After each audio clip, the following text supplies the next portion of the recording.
नमस्कार। MS classes में आप सभी का स्वागत है। जो तुम आ जाते एक बार, मैं नीर भरी दुख की बदली। जी हाँ, हम आज महादेवी वर्मा की बात कर रहे हैं। हम उनके गीति तत्व, काव्य तत्व के बारे में हम पढ़ेंगे। महादेवी वर्मा जी के काव्य जिसे गीत का प्रमाण माना जा सकता है। गयात्मकता अथवा ध्वनियात्मकता का तात्पर्य यही है कि महादेवी ने अपने गीतों को अधिकाधिक गेय बनाने का प्रयत्न किया है। स्वर संगीत या वर्ण विन्यास उनके गीतों की आत्मा है। गीतों की रचना में यदि इस संगीत का ध्यान नहीं रखा जाए तो यह गीत निष्प्राण होकर रह जाता है। महादेवी के काव्य में यही गेयता गीतों की उच्च कोटि को सिद्ध करती है।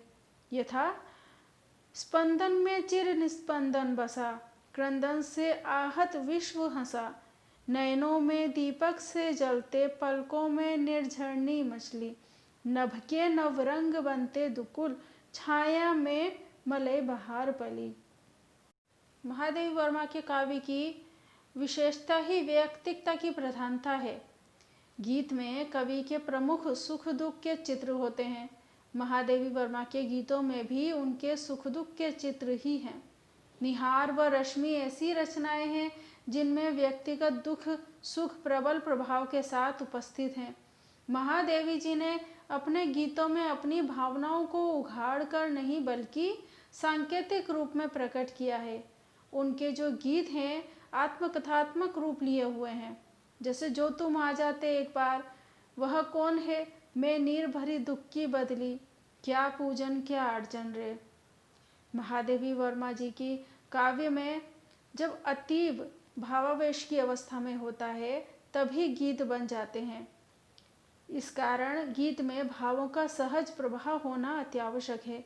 चूंकि महादेवी जी के गीत स्वतः नहीं रचे गए बल्कि लिखना है के लिए लिखे गए हैं, इसी कारण इनमें भाव प्रवणता उस परिमाण में नहीं है।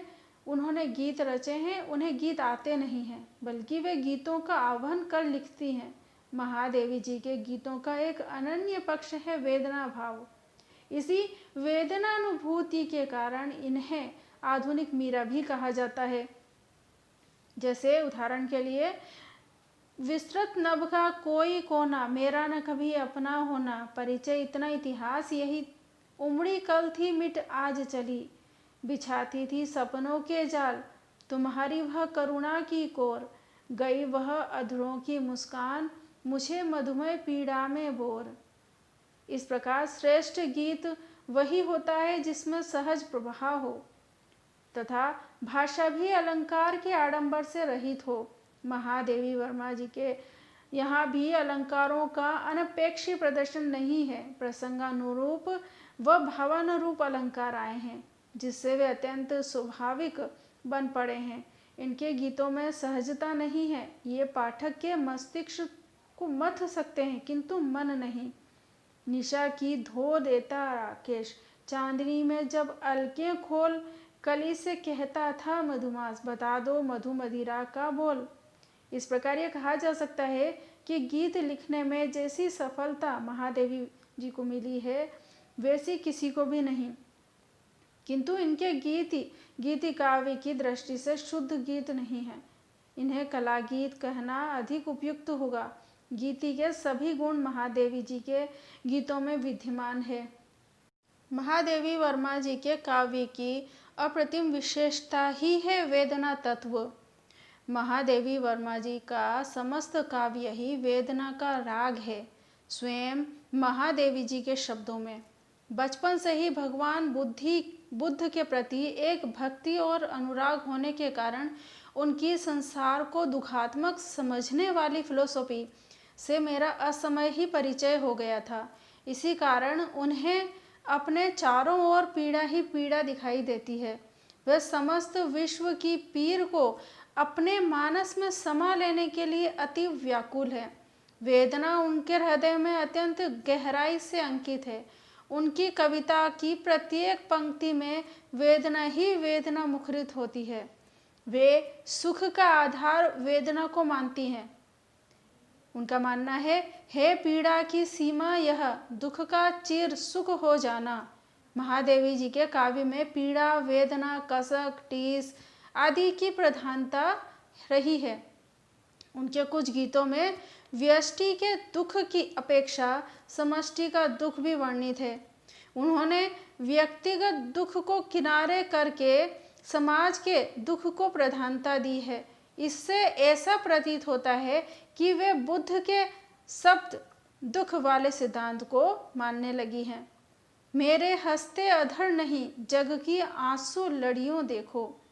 वे अपने काव्य में वेदना के तत्वों के समावेश के बारे में स्वयं मानती हैं कि मैंने पर विद्या से पार्थिवता वाली वेदांत के अद्वैत की छाया मात्र ग्रहण की है, लौकिक प्रेम से तीव्रता की उधार ली और इन सबको कबीर के सांकेतिक दाम्पत्य सूत्र में बांधकर एक निराले स्नेह संबंध की सृष्टि कर डाली, जो मनुष्य के हृदय को आलंबन दे सका। पीर से महादेवी जी का वही गठबंधन हो जाता है। प्रकृति के उपादानों में भी उन्हें अपने प्रिय का आभास होता है। वे अपने प्रिय से मिलने के लिए अत्यंत व्याकुल हो उठती हैं। वे विरह को उस अथाह समुद्र की भांति ठहराती हैं जिसकी कोई थाह नहीं है। महादेवी जी का प्रियतम समीप न होकर असीम है। प्रिय के विरह से आपको अत्यंत वेदना है, किंतु इस वेदना को छोड़ने को वे तैयार नहीं हैं। उदाहरण के लिए, इस पथ का उद्देश्य नहीं है शांत भवन में टिक रहना, किंतु चले जाना उस हद तक जिसके आगे राह नहीं। अर्थात महादेवी जी ने स्वयं को विश्व की वेदना के साथ एकाकार कर लिया है। वे वेदना को ही गीतों में अभिव्यक्त करती हैं। ये विरह को अपना प्रियतम मित्र समझने लगी हैं। यद्यपि इनकी भावनाओं पर करुणा और निराशा व्याप्त है, किंतु अपने प्रियतम से मिलने की भावना उन्हें झकझोरती रहती है। स्वयं बंधनों से भयभीत नहीं होती हैं। जब महादेवी जी प्रियतम की खोज करते करते थकान का अनुभव करने लगती हैं, तो विश्राम हेतु उस प्रियतम से ही नींद का वरदान मांगने लगती हैं। लेकिन नींद में भी वे दुख को छोड़ना नहीं चाहती। जब इनकी करुणा चरम सीमा पर पहुंच जाती है, तो उस समय कवयित्री का शरीर रूपी दीपक जलते जलते क्षीण होने लगता है। उदाहरण के लिए वे कहती हैं, तू जल जल जितना होता क्षय, वह समीप आता छलनामय, मधुर मिलन में मिल जाता तू, उसकी उज्जवल स्थिति में घुल मिल। इस प्रकार महादेवी जी का समस्त काव्य करुणावतार है। इनका प्रियतम असीम और अज्ञात है। वह सबके भीतर विरह का भाव उत्पन्न करता है। इसी विरह के भाव से पीड़ा उत्पन्न होती है और यही पीड़ा या वेदना ही महादेवी जी के काव्य का अप्रतिम विशेषता है।